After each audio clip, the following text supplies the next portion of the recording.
ბოლო 2 თვის განმავლობაში ისე გადავერთეთ ამერიკის ახალი ადმინისტრაციის მიერ LGBT თემის და მათი მფარველების დაწიოკების გაშუქებაზე, რომ ჩვენი ადგილობრივი ჰომოსექსუალები, ლესბოსელები და ტრანსგენდერები სულ დაგვავიწყდა. არა, მთლად ამერიკაში მიმდინარე პროცესებს ვერ დავაბრალებთ ყველაფერს. შტატებში ფსევდო-ლიბერალების შევიწროების გარდა, შარშან საქართველოში მიღებულმა გარყვნილების ამკრძალავმა კანონმდებლობამაც სერიოზულად იმოქმედა. ანტი-LGBT კანონმა მათ ისეთი ტრანსკულტურული შოკი დამართა, რომ ჩვენმა ფერადებმა გარყვნილების პროპაგანდაზე ხმამაღლა ფიქრის სურვილი კაიხნით დაკარგეს. შედეგად მივიღეთ ის, რომ ჩვენი ქვიარ აქტივისტების თვალში საცემი რაიმე აქტიურობა თვეები არ შეგვიმჩნევია. თუმცა ლიბერასტები სწორედ ამიტომაც არიან ლიბერასტები, რომ დიდი ხნით თავიანთი ლიბერასტული იდეების და გარყვნილი ცხოვრების წესის პოპულარიზაციის გარეშე ვერ ძლებენ. როგორც ჩანს, გეი პრაიდების და ამორალური მარშების გასამართ ფულს დასავლეთიდან აღარ უგზავნიან. ბოლოს და ბოლოს USAID დაიხურა და ეგეც რომ არ იყოს, წინასწარ ჩავარდნისთვის განწირულ პროექტში ფულის ჩადების სურვილი წესით არავის უნდა ჰქონდეს. თუმცა შედარებით მცირე მასშტაბის გარყვნილი პერფორმანსების მოწყობისთვის დონორი როგორც ჩანს მაინც იპოვეს. და აი ლიბერასტების ქართულმა head office-მა თბილისი პრაიდმა ახალი LGBT სემინარები დააანონსა. თან სადმე დახურულ ოთახში კი არა, პირდაპირ ღიაცის ქვეშ თბილისის ღირსშესანიშნაობების ფონზე. პირველი ეგრეთ წოდებული თბილისის ქვიარ ტური 4 კილომეტრიან მონაკვეთზეა გადაჭიმული, მასზე განთავსებული 15 ლოკაციით. მოკლედ, ქალაქის ცენტრი და ძველი თბილისის უბნები მოიცვეს. მაგრამ კიდევ უფრო საინტერესოა ის თემატიკა, რასაც ეს თბილისის 15 ლოკაციაზე გასამართი სემინარები უნდა დაეთმოს. რას უნდა დაეთმოს და ჩვენი დედაქალაქის ქვიარ მემკვიდრეობას. დიახ, ქვიარ მემკვიდრეობას. ანუ თბილისის LGBT ისტორიას. იცოდით რამე ასეთი ფერადი მემკვიდრეობის და LGBT ისტორიის შესახებ? ბუნებრივია არა, რადგან ასეთი მემკვიდრეობა ჩვენს ქალაქს არც არასდროს ჰქონია. არა, ლიბერასტები როგორ არ ყავდნენ, ესენი ყოველთვის იყვნენ და იქნებიან, მაგრამ მათი ლიბერასტული მემკვიდრეობა საქართველოში ჯერ არავის გაუგია. თუმცა რა პრობლემაა, თუ არ გაქვს ქვიარ მემკვიდრეობა და ისტორია, ის ყოველთვის შეიძლება გამოიგონო, შეთხზა. ყველა თავის პროფესიაში წარმატებული, განსხვავებული ორიენტაციის მქონე ადამიანის წარმატება მხოლოდ მის სექსუალურ ორიენტაციას მივაწეროთ. ამას დავუმატოთ ისტორიები, როგორ წვალობდნენ ეს ადამიანები ჰომოფობიით გაჟღენთილ ქართულ საზოგადოებაში ცხოვრებით და სემინარებზე მოსაყოლი ისტორიული ზღაპრებით მზადაა. ლიბერასტებს რომ ვკითხო, მიქელანჯელო ხომ მხოლოდ იმიტომ იყო დიდი ხელოვანი, რომ განსხვავებული ორიენტაციის იყო. გეები რომ ხელოვანებს შორისაც ყოველთვის უმცირესობაში იყვნენ და არიან, ამის აღიარება არ აწყობთ. ის რომ ქვიარ ლექტორები მსმენელთათვის ვითომ და თბილისის ქვიარ მემკვიდრეობის და ისტორიის კონტექსტში უამრავი გამოგონილი და არარსებული ამბის მოყოლას აპირებენ, თავად თბილისი პრაიდშიც არ მალავენ. როგორც მათი სოციალურ ქსელში გამოქვეყნებული სარეკლამო ბანერი გვამცნობს, თბილისში თურმე ოდითგანვე უამრავი სექსუალური უმცირესობის წარმომადგენელი ცხოვრობდა. ადრე მათზე არავინ წერდა და არავინ ლაპარაკობდა, ამიტომ მათი სახელებიც კი სრულიად უცნობიაო. მაგრამ ჩვენმა უნიჭიერესმა ქვიარ ლექტორებმა ზეპირ სიტყვიერებით შემორჩენილი გადმოცემები გააერთიანეს და დაუღალავი შრომის შედეგად აღადგინეს თბილისელი ლიბერასტების გამქრალი ისტორიებიო. ამ გამოგონილ ისტორიებს კი შუა ქალაქში ღიაცის ქვეშ მოუყვებიან თბილისის მაცხოვრებლებს და დედაქალაქის სტუმრებს, რომლებმაც ისევ და ისევ ამ გამოგონილი გარყვნილი ზღაპრებით მთელ მსოფლიოს უნდა გააცნონ, როგორი მდიდარი და ამაყი ქვიარ ისტორია აქვს ჩვენს დედაქალაქს. 2024 წლის 17 სექტემბერი, დღე, როდესაც საქართველოს პარლამენტმა ოჯახური ღირებულებებისა და არასრულწლოვანის დაცვის შესახებ კანონი მესამე მოსმენით ოფიციალურად დაამტკიცა. LGBT პროპაგანდის წინააღმდეგ მომზადებული პროექტი მმართველმა უმრავლესობამ 84 ხმით მიიღო. დაახლოებით 6 თვის წინ საქართველოს ქალისა და მამაკაცის კავშირზე დაფუძნებული ოჯახური ღირებულებებისა და არასრულწლოვანის დაცვის მექანიზმების გაძლიერების მიზნით უარი თქვა ქვეყანაში LGBT გარყვნილების აგიტაციაზე. მოგეხსენებათ, დოკუმენტი განსაზღვრავს ქორწინებასთან, არასრულწლოვანის შვილად აყვანასა და მინდობით აღზრდასთან. ადამიანის თავისი ბიოლოგიური სქესისგან განსხვავებული სქესისთვის მიკუთვნების მიზნით სამედიცინო მანიპულაციის გამოყენებასთან. სახელმწიფოს მიერ გაცემულ დოკუმენტში სქესის მითითებასთან, საჯაროდ შეკრებასა და მანიფესტაციის ჩატარებასთან დაკავშირებულ საკითხებს. პროპაგანდასთან დაპირისპირება არის ჩვენი ვალი ქართული საზოგადოების წინაშე და სწორედ ამას ემსახურება ის კანონი, რომელიც მესამე მოსმენით მიიღო საქართველოს პარლამენტში. LGBT პროპაგანდას ვერ დაუშვებთ ამ ქვეყანაში, ვერც ერთმანეთსიანთა ქორწინებას. ამ ყველაფრით ცხადი გახდა, რომ საქართველოში არასდროს დაკანონდება ჰომოსექსუალებისა და ლესბოსელების ქორწინება. ოჯახი ჩვენს ქვეყანაში იქნება ერთი ბიოლოგიური კაცისა და ქალის ჯანმრთელი, სიყვარულით შექმნილი ერთობა. ასევე დოკუმენტის მიხედვით ბავშვის შვილად აყვანის უფლება აქვს მხოლოდ ნამდვილ, ყოველგვარი მავნებლური იდეოლოგიისგან დაცლილ ჯანსაღ ოჯახს, სადაც ჩვენი მომავალი თაობაც გადაგვარების რისკის ქვეშ არ დადგება. იქნება ეროვნული აზროვნებისა და იდენტობის მატარებელი და არა ისეთი, როგორც ამერიკაშია, სადაც 17 მილიონი მოსწავლიდან 5.5% ანუ თითქმის მილიონი უფროსკლასელი თავს LGBT თემს რომ მიაკუთვნებს და მზადაა სხეულის დასახიჩრებისთვის. დიახ, შეერთებულ შტატებში 1.14-დან 17 წლამდე მოზარდი მოქცეულია ფსევდოლიბერალური შიზოფრენიის გავლენის ქვეშ, რომელსაც ყოველდღიურად ტრანსნაციონალური კორპორაციებისა და ამერიკის ოლიგარქიული ოჯახების ფულით უწევდნენ პროპაგანდას ყველგან, სადაც კი ხელი მიუწვდებოდათ. წელს კი კვლევითმა ინსტიტუტმა გელაპმა ამერიკაში გამოაქვეყნა გამოკითხვა, რომელმაც აჩვენა, რომ ზრდასრული ამერიკელების თითქმის 10% საკუთარ თავს სექსუალური უმცირესობების წარმომადგენლად მიიჩნევს. დასავლეთში ახალგაზრდებისა და მოზარდების აზროვნების მოწამვლა კი იმ პროპაგანდის შედეგია, რომელსაც ფსევდოლიბერალები 10 წლეულების მანძილზე აწარმოებდნენ და რაზეც საქართველომ საკანონმდებლო დონეზე თქვა უარი.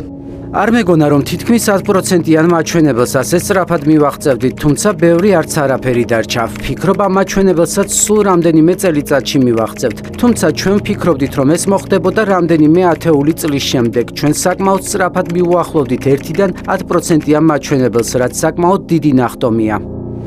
ბუნებრივია ამ ყველაფრის გათვალისწინებით ტენდენციები, რომლებიც დასავლეთ სამყაროში ფართოდ გავრცელდა, საქართველოს იმავე მასშტაბით ვეღარ შეეხება. ფსევდოლიბერალებსა და იდეოლოგიურ ოჯახებს, რომლებსაც ახალი, უსქესო და მარტივად კონტროლირებადი საზოგადოების შექმნა ჰქონდათ გადაწყვეტილი, იძულებულნი გახდნენ საქართველოსთან მიმართებაში თავიანთი მოლოდინები გადაეხედათ.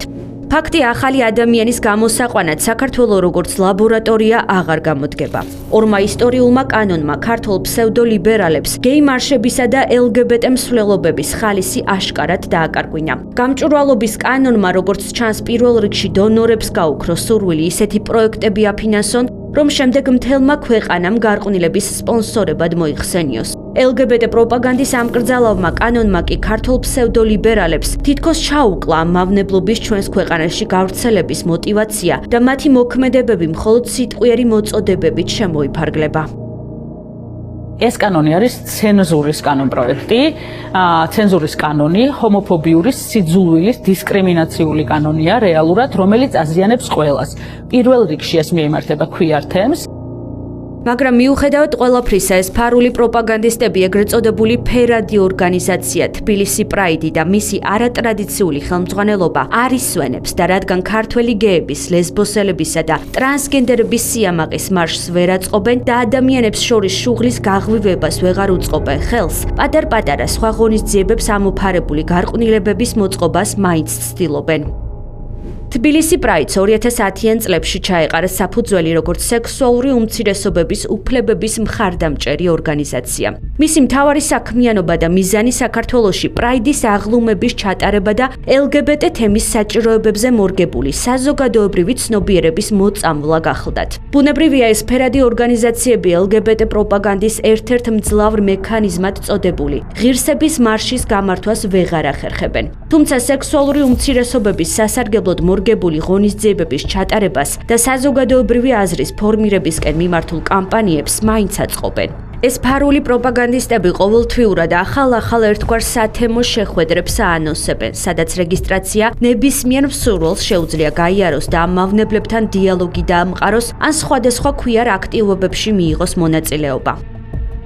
თუმცა ერთი ამ ჯგუფური ქვიარ თერაპიის გამართვა განმარტოვებულ გარემოში და მეორე, როდესაც ამ სათემო შეხვედრებს ღია სივრცეებშიც გვთავაზობენ. ქვიარ აქტივობები, რომლებიც ჩაკეტილ სივრცეებში ტარდებოდა უკვე ღიად, საჯარო ადგილებში ინაცვლებს. ეს არის მცდელობა, რომ მათი უტიფარი პროპაგანდა ჩვეულებრივ საზოგადოებრივ ცხოვრებად წარმოაჩინონ. ამ ქვიარ ღონისძიებების ნამდვილი არსი არც ვინმეს მხარდაჭერაა და არც ფსიქოლოგიური დახმარება. ეს არის ფსიქოლოგიური წნეხი, რომელიც პირდაპირ და მიზანმიმართულად ცდილობს ბუნებრივი და ტრადიციული ღირებულებები ჩაანაცვლოს გამოგონილი მახინჯი იდეოლოგიით.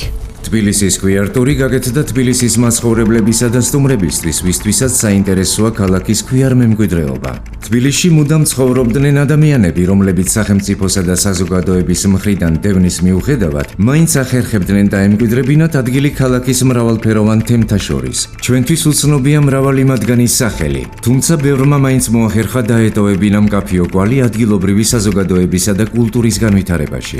იმ პერიოდში ამ თემაზე არაფერი ან ძალიან ცოტა რამე წერებოდა. და სწორედ ამიტომაც ამ ტურზე მუშაობის დროს მისი ავტორები მწერალი ანა კორძაია სამადაშვილი და აქტივისტი პაატა საბელაშვილი ხელმძღვანელობდნენ როგორც წერილობითი წყაროებით, ასევე ქალაქური ამბებით, რომლებიც ადამიანთა მეხსიერებიდან მოგროვდა.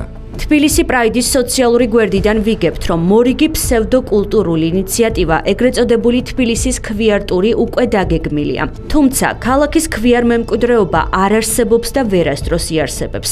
ეს არის მორიგი ხელოვნურად შექმნილი ნარატივი, რომელიც მიზნად ისახავს თბილისის, როგორც ტრადიციული და ეროვნული ფასეულობებით მდიდარი ქალაქის კულტურული იდენტობის დამახინჯებას. დიახ, ბუნებრივიცაა, რომ ამ პროპაგანდისტებისთვისაც კი არ არის ცნობილი ამ ვითომ გამოჩენილი LGBT პირების სახელები. რა თქმა უნდა, უცნობია, რადგან ასეთი მემკვიდრეობა რეალურად არ არსებობდა. სწორედ ამიტომ ქალაქური ამბები, მეხსიერებიდან მოგროვილი ისტორიები და დოკუმენტური წყაროების ალტერნატიული წაკითხვა გახდა მათი მთავარი ინსტრუმენტი.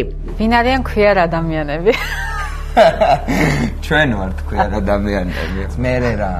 რაციონალური და მტკიცებულებებზე დაფუძნებული ისტორიის ნაცვლად ისინი საზოგადოებას შეთხზულ ნარატივს თავაზობენ, რომელსაც ვერც ერთი რეალური ისტორიული წყარო ვერ ამტკიცებს.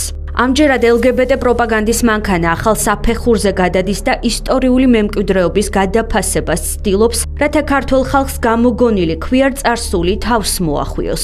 ამ ეგრეთ წოდებული ტურის მიზანი სულაც არ არის თბილისის რეალური კულტურული და ისტორიული ღირებულებების წარმოჩენა. ეს არის მორიგი იდეოლოგიური ექსპერიმენტი, რომელიც დასავლეთის გრანტებით დაფინანსებულ ჯგუფებს სურთ საზოგადოებისთვის ნორმად აქციონ. ეს არ არის უბრალო ექსკურსია, ეს არის მიზანმიმართული მცდელობა თბილისის უძველეს ეროვნულ ფასეულობებზე აგებულ ისტორიას მიეწებოს მახინჯი ლიბერალური ნარატივი. როგორც ჩანს, დასავლური ლობი უკვე აღარ კმაყოფილდება მხოლოდ ეგრეთ წოდებული სათემო შეხვედრებით, ქვიარ მარშებითა და LGBT პროპაგანდისტული ღონისძიებებით. ახლა პირდაპირ ღია სივრცეებში დედაქალაქის ისტორიულ ნაწილში ცდილობენ თავიანთი დღის წესრიგის განმტკიცებას. თბილისი პრაიდის გარყვნილი სემინარების ციკლი ამ გამოგონილი ქვიარ მემკვიდრეობით არ სრულდება. როგორ გაძლებენ ლიბერასტები რამდენიმე დღე არ იტირონ და არ იწუწუნონ იმაზე, როგორი უბედურები არიან და როგორ ჰომოფობიურ და ტრანსფობიურ გარემოში უწევთ ცხოვრება. კანონის მიღების შემდეგ თითოეული ლიბერასტი საქართველოში ხომ კრიზისში იმყოფება. ამ კრიზისს კი მართვა უნდა, მართვას კი სწავლა და სემინარები. მოკლედ კრიზისების მართვის და მედეგობის ლექციებზე თბილისი პრაიდი გეების, ლესბების და ტრანსების ახალ ჯგუფებს მოამზადებს, რისთვის? რა თქმა უნდა, რადიკალური აქციებისათვის. კვირაში 4 ჯერ ყოველ საღამოს 10 საათზე ყურადღებით დააკვირდით ლიბერალიზმის ანატომიას. გარყვნილების პროპაგანდა თან რაც შეიძლება პროვოკაციული ფორმით LGBT თემის მთავარი შემოსავლის წყაროა. ჩაგრულებად და დაზარალებულად თუ არ გაყიდეს თავი, რომელი დონორი მისცემთ მათ ფულს. ამიტომ დიდი ალბათობით ქვიარ პროვოკაციებს ამ მოსიარულე სემინარებზეც უნდა ველოდოთ. ადრე სანამ კანონი გვექნებოდა თბილისის ქუჩებში ასეთი გარყვნილი ქმედებების აღკვეთა, რიგით მოქალაქეებს თავიანთი პირადი ღირსების საქმედ მიაჩნდათ. მადლობა ღმერთს, ეს ყველაფერი წარსულს ჩაბარდა და აწი ყველა უკანონობას და დანაშაულს სახელმწიფო და კანონი მიხედავს. დროებით.